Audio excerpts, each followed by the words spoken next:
आज आपण करणार आहोत कांदा भजी। कांदा भजी करण्यासाठी आपण उभा कांदा कट करून घेऊया।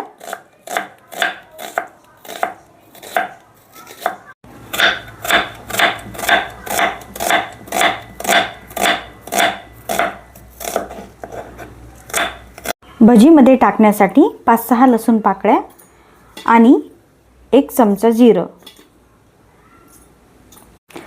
भजीमध्ये टाकण्यासाठी लसूण आणि जिरं आपण ठेचून घेऊया।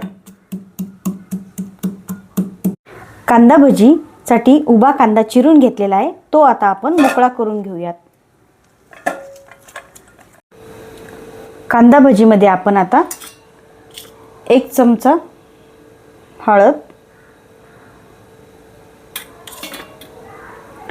1 चमचा धनेपूड, लसूण आणि जिऱ्याची पेस्ट,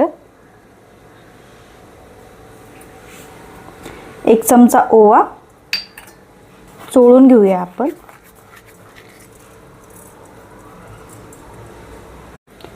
2 चमचे लाल तिखट, चवीनुसार मीठ। आता आपण सर्व मिक्स करून घेऊयात।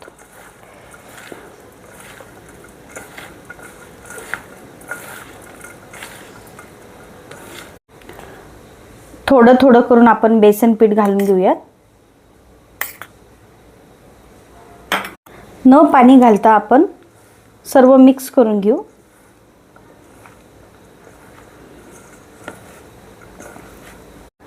थोडं पाणी घालून घेऊयात।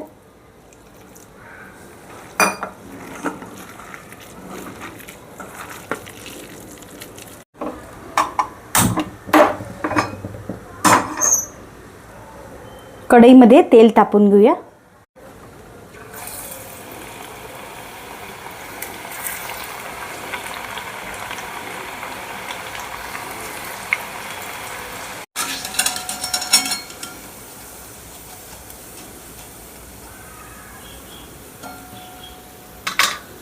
गरम गरम कांदा भजी आणि गरम चहा तयार आहे। आवडल्यास लाईक करा, शेअर करा, कमेंट्स करा आणि सबस्क्राईब करा।